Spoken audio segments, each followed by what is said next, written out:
The year was 1852. California's mountains were full of men chasing gold. Dust filled the air, shovels never stopped, and greed ruled the land. Every man had the same dream, to strike it rich. But Caleb wasn't like the others. Caleb was quiet. He didn't drink, didn't gamble. He had come west not for gold, but to escape a broken past. His wife had died, and there was nothing left for him back home. The gold rush gave him a reason to keep moving. One late afternoon, while walking through the hills, he heard something strange.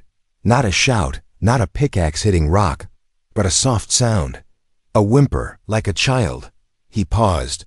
No one else was around. Just wind and silence.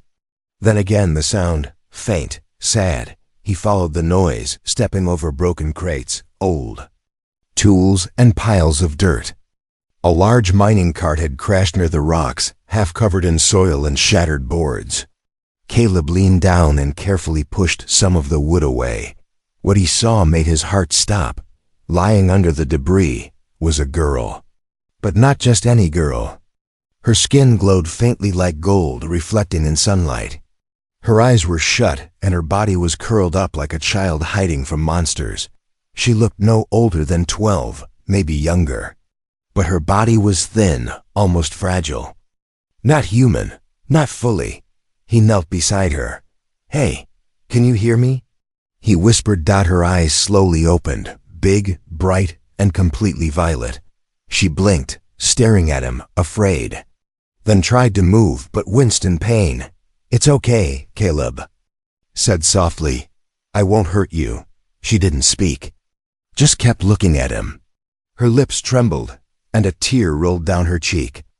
Caleb noticed small bruises on her arms and strange markings, near her wrists like she had been tied or chained. He looked around. No one. Not a single soul. The gold rush had moved further north, leaving abandoned camps behind. She must have been left here like garbage. He gently lifted her out. She was lighter than he expected, like holding feathers. Her dress was torn, covered in dust and tiny gold flakes. Her feet were bare, cut in places, and she shivered even though the sun was still warm. "Where's your family?" he asked. She didn't answer, just shook her head slowly. Caleb wrapped his coat around her and carried her back to his small cabin hidden in the trees. The walk took nearly an hour. She never said a word, but she didn't resist either. When they arrived, he gave her water. She drank carefully, still watching him like a trapped animal, unsure if the hunter was kind. "What's your name?" Caleb asked gently. She looked down, then slowly raised her finger and pointed at herself. "Aura," she whispered. It didn't sound like English, but somehow he understood.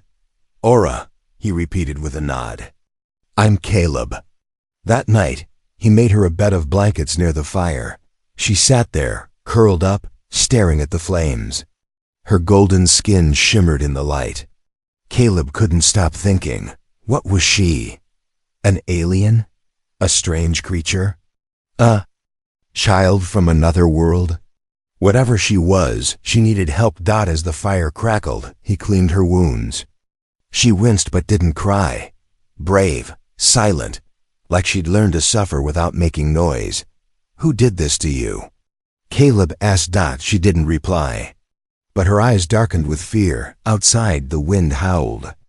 Inside, Aura finally lay down and closed her eyes, but Caleb couldn't sleep, not because of fear, but because he knew someone would come looking for her. And when they did, they wouldn't treat her like a child. They'd treat her like gold. The morning sun touched the tops of the pine trees as Caleb stepped outside his cabin. Birds were chirping, and the world looked peaceful, but inside, his heart was not. Aura was still asleep, curled under a blanket near the fireplace. She looked calmer now, but her face still held fear, like she was waiting for someone to hurt her again. Caleb had seen that look before. In soldiers, in war survivors. But never in a child, especially not one who looked like she had come from another world. He had questions. So many questions. But more than that, he had worry, because news traveled fast in the gold fields. Strange. Stories were already being whispered in the camps. About a golden girl seen in the mountains. About a creature of light worth more than any gold mine. People didn't care who she was. They only cared what she looked like. And in a world filled with desperate, greedy men. That was dangerous. Caleb walked into town that afternoon to buy food and medicine. He kept his head low, but as he reached the general store, he heard the talk.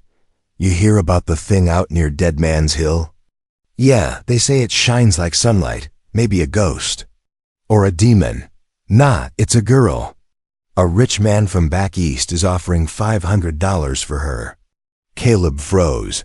$500 was more than most miners made in a year. He bought what he needed quickly and left.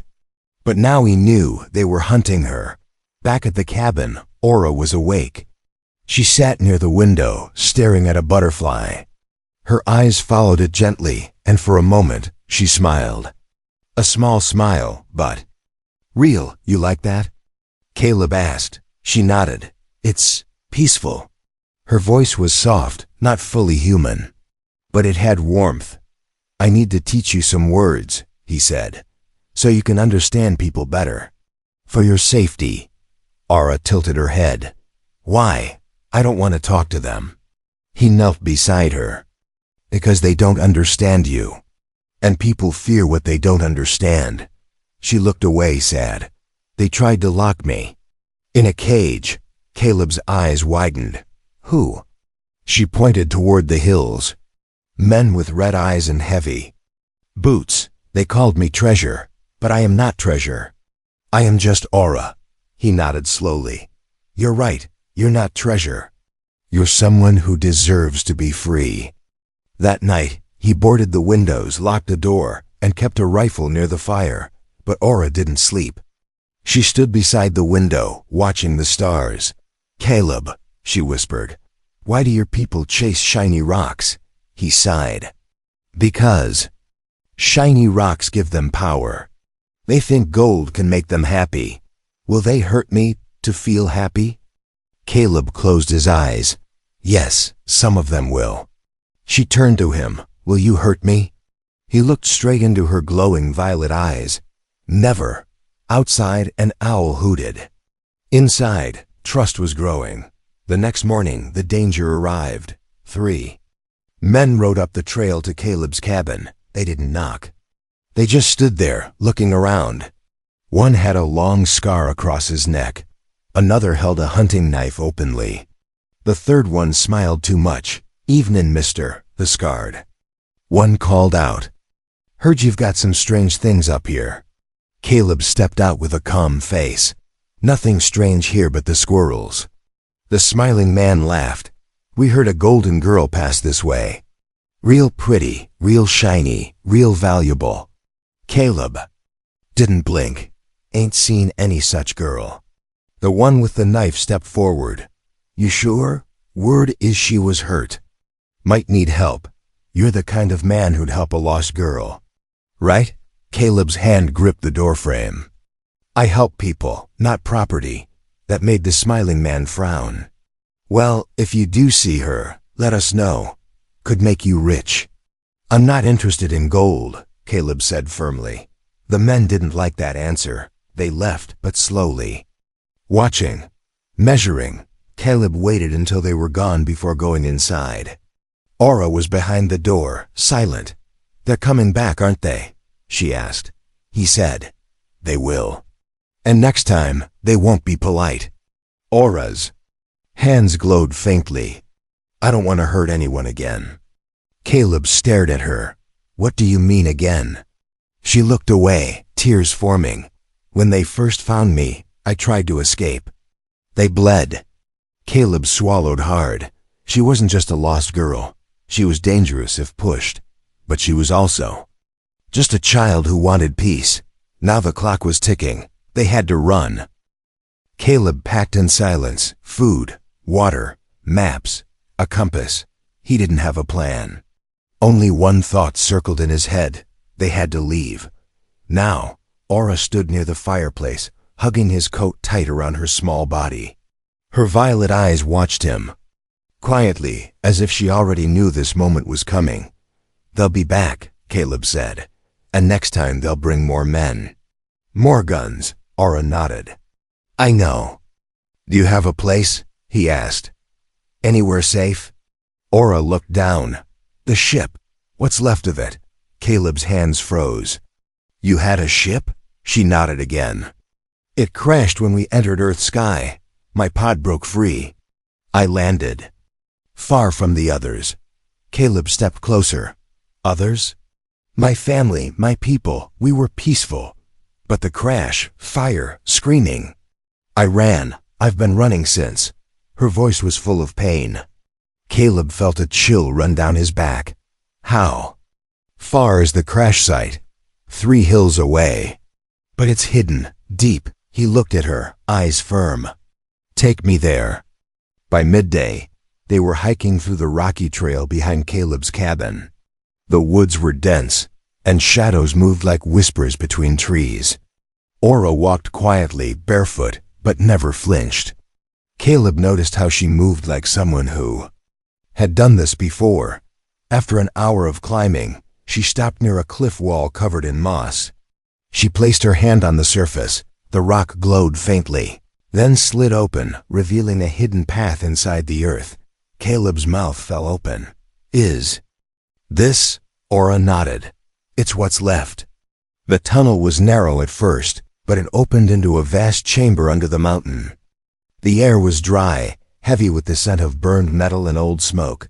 Twisted metal pillars lined the walls, and glowing lines, alien symbols, ran across the floor. At the center stood a large silver structure, cracked open and blackened by fire. It was her ship. What happened here? Caleb whispered. Aura walked ahead, her feet soft on the strange floor. "We were peaceful scouts, exploring, learning. But something attacked us in space. We didn't know Earth was near. We crashed here by accident." She pointed to a small round pod half buried under rubble. "That was my stasis chamber. It saved me." Caleb looked around. The ship wasn't just a wreck, it was a graveyard. "How long ago?" he asked. Aura placed her hand on the metal shell. 3 moons. I hid nearby. Then men found me. They called me gold. They tried to sell me." Her voice cracked and her eyes welled up. Caleb stepped beside her. "You're not gold. You're a child." She smiled faintly. "You're the first who said that." As they explored further, Caleb noticed something strange in the back of the chamber, a glowing console. Unlike the rest of the wreck, it was still active. He pointed. "What's that?" Aura's eyes widened. "That's the core." Caleb stepped forward carefully. The console hummed softly. He saw strange alien shapes hovering above the surface. Like a hologram, Aura pressed a symbol, and a glowing map appeared. Stars, systems, paths through galaxies. Caleb gasped. "This is your universe?" "It's a memory," she said. "My people built this ship to store knowledge, culture, language, peaceful things. But now..." Suddenly, the console flashed red. A sound rang out low, vibrating. "What was that?" Caleb asked. Aura's face turned pale. "A beacon." "A warning. It just activated." "What does that mean?" "It means," she whispered, "others may come." "Not my people. Others." Caleb's heart pounded. "We have to shut it off." Aura shook her head. "I don't know how." Outside the tunnel, a gust of wind blew leaves into the air. And from far beyond the hills, someone was watching. That night, they lit no fire. They slept in the ship, near the silent console. Caleb couldn't rest. He kept his rifle close and his eyes open. Aura lay beside the stasis pod, whispering in a soft language he didn't understand. Maybe it was prayer. Maybe memory. Suddenly she sat up. "Caleb," she said, "if they come, will you leave me?" He turned to her. "Never, even if it's dangerous?" "Especially then." She smiled again. This time, wider, stronger. You are not like the others, she whispered. He nodded. Neither are you. But deep in the mountain, the red beacon kept flashing, and far away, in another part of Earth, a satellite caught the signal. Asterisk, they didn't stop running until the stars came out. Caleb's boots were torn. His breath came in short gasps. But Aura, barefoot and small, kept going without a word. Her golden skin glowed faintly in the dark, like moonlight wrapped around her. Finally, they reached an old abandoned mine deep in the hills. Rusted tools lay forgotten, wooden beams cracked under time. No one had been here for years. Caleb collapsed beside a broken cart and looked at Aura. We rest here tonight. Just for a little while, Aura nodded, sitting beside him. Do you think someone heard the signal? Caleb stared at the sky. It was too quiet, too still. I don't know, he said. But I do know men are still looking for you. They won't stop. Aura looked down. Then maybe I should stop running. Caleb turned sharply. No, don't say that. Her voice was calm. If they want me so badly, maybe I should just give myself up. It will protect you. No, Caleb said firmly. You're not gold. You're not a thing. You're a child. You're my responsibility now. Aura looked at him, her violet eyes shimmering. Why are you kind to me? He hesitated. Because once I had a daughter. She died young. I couldn't protect her. I won't fail again. Silence fell between them, but deep in the mine, someone was listening. Morning came with footsteps. Rough boots, loud voices. Check over here. Tracks. Go this way. Caleb shook Aura awake. They found us. They ran toward the back tunnels, deeper and deeper, until the path narrowed to a sharp ledge. There was nowhere else to go. From behind, men shouted, getting closer. Aura turned to Caleb. We're trapped. Caleb looked around, desperate. Then, without warning, he stepped in front of her. His arms out, shielding her from the tunnel. If they want you, he said, they'll have to go through me. Moments later, the bounty hunters arrived. 4 of them. One had a scar running down his cheek. Another had a thick mustache and eyes cold like stone. Well, the scarred one said. Found our little fortune. Caleb didn't move. She's not for sale, the man laughed. Everything's for sale, especially her. The world's never seen anything like her. She could buy 100 towns. She's a child. Caleb shouted. She's money, the man replied. Step aside. No. Without warning, the mustached man raised his rifle, but before he could fire, Aura screamed. Not a human scream. A wave of golden energy burst from her skin, knocking all 4 men to the ground. The walls shook, the roof trembled, and then it was silent again. The men lay unconscious. Aura fell to her knees. I didn't want to hurt them. Caleb caught her. You protected us. She looked at him, terrified. What am I becoming? He held her tightly. You're becoming strong. That's not a bad thing. They dragged the unconscious men deeper into the mine, tying them with rope and broken boards. Caleb took their weapons. Then he and Aura walked away, disappearing into the woods once more. As they walked, Aura asked, how much would I be worth? If I were gold? Caleb looked at her. To them, a fortune. To me, you're priceless. She smiled faintly. Even with power like that. Especially with power like that, he said, because you still care. That's rare. Aura grew quiet again. I don't want people to chase me anymore. I want to be free. Caleb paused, placing a hand on her shoulder. Then let's stop running. What do you mean? He pointed ahead.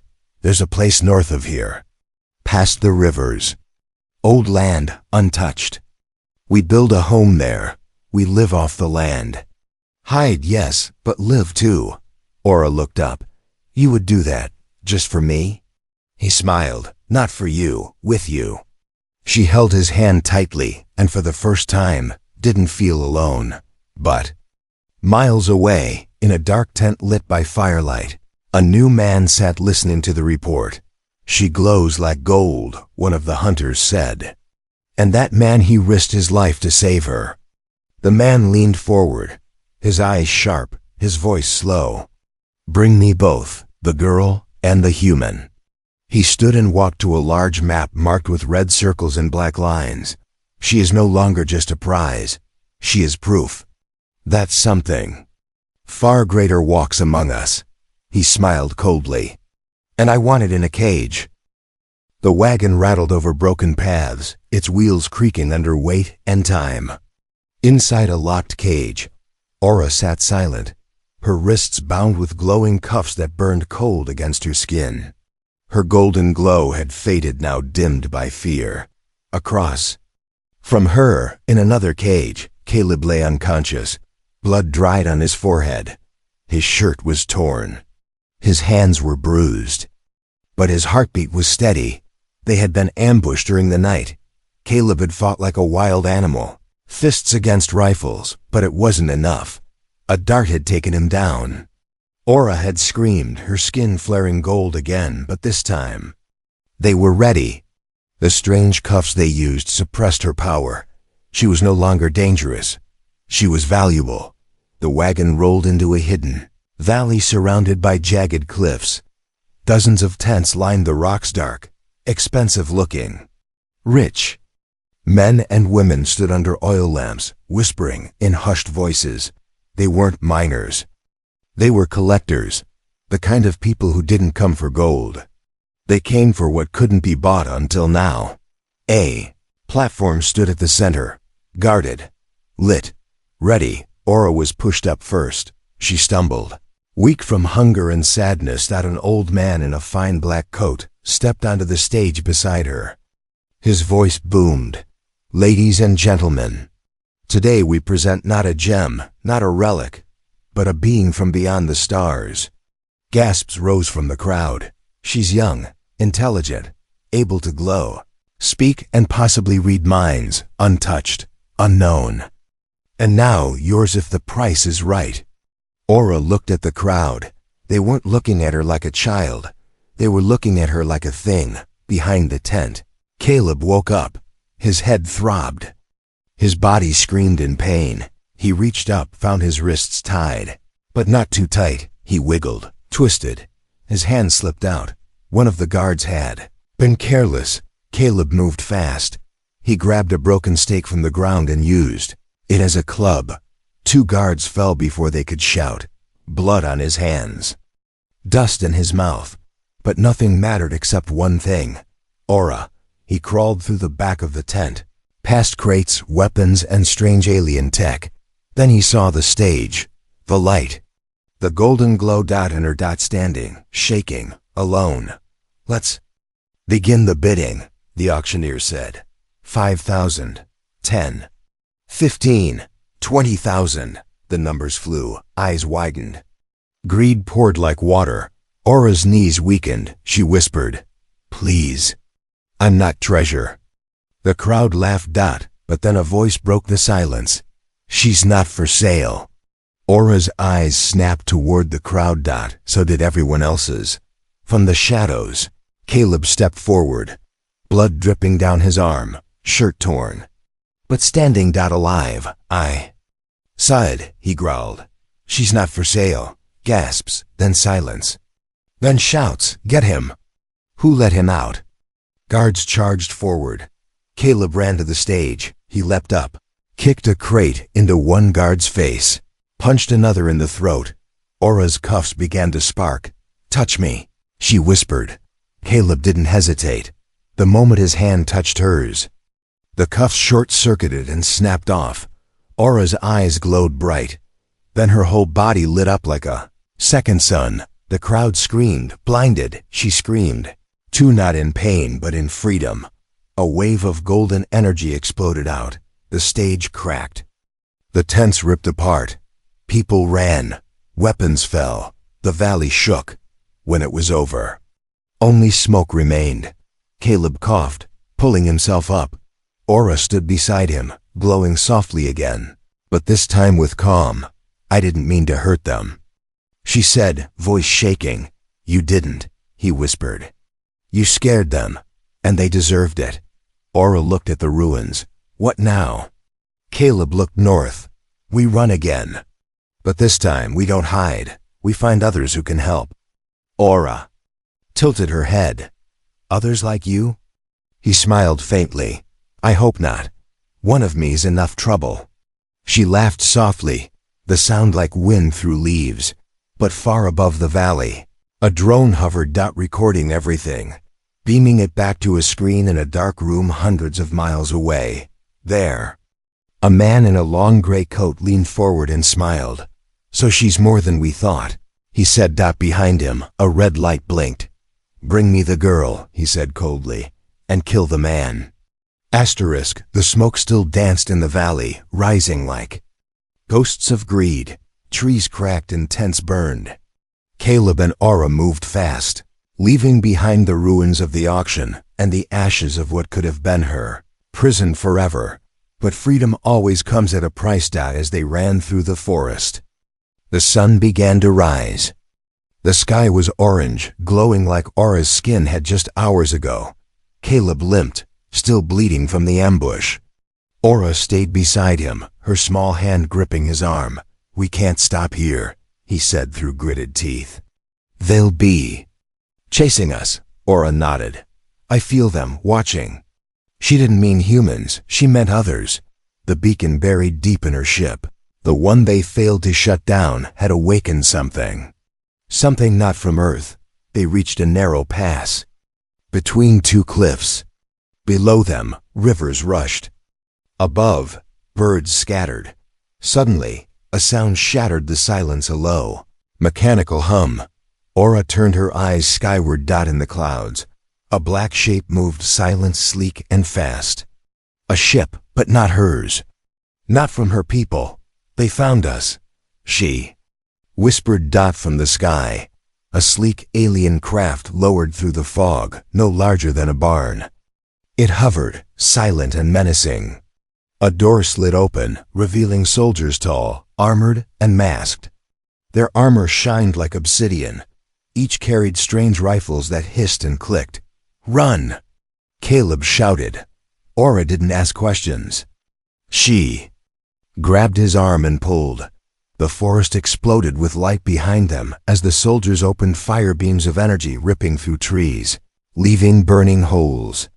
Caleb ducked, rolled, and kept moving.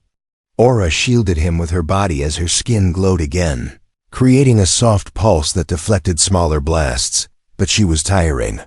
"I can't hold it forever," she cried. "We don't need forever," he replied, breathless.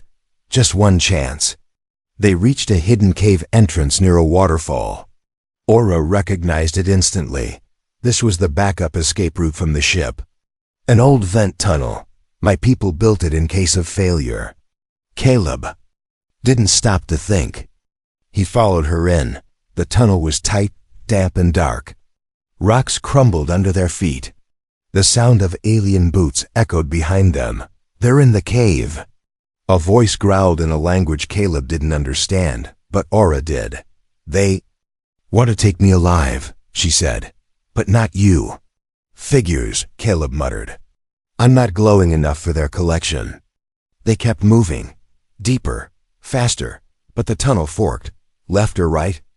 Aura paused, confused. This wasn't here before. From behind, a beam of light shot past Caleb's head, burning the wall. "We don't have time," he shouted. She grabbed his hand. "Right." The right tunnel led downward into a large, circular chamber. In the center was something unexpected, a pulsing orb, resting on a metal pedestal. It gave off soft light, like a heartbeat. Alien symbols hovered in the air. Around it, Aura's eyes widened. "It's a memory capsule, my people's last archive. I didn't know it survived. Can it help us?" Caleb asked. Panting, she walked to it and placed her palm on the surface. The orb responded instantly, glowing brighter, symbols spinning. Faster. Behind them, footsteps approached. Soldiers at the door.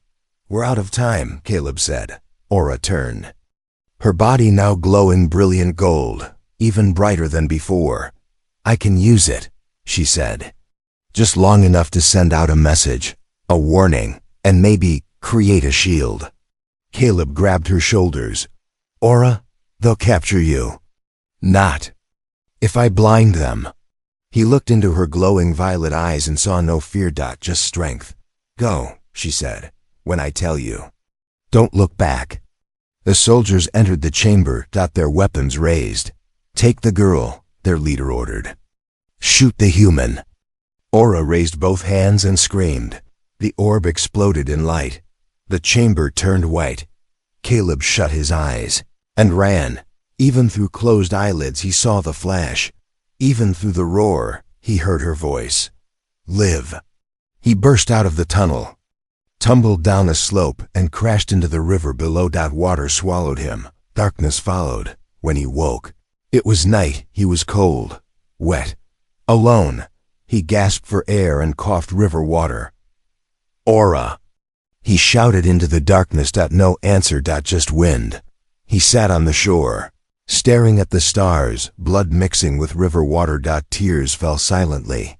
But far away, in a dark warship above Earth, the masked commander growled. The girl escaped through.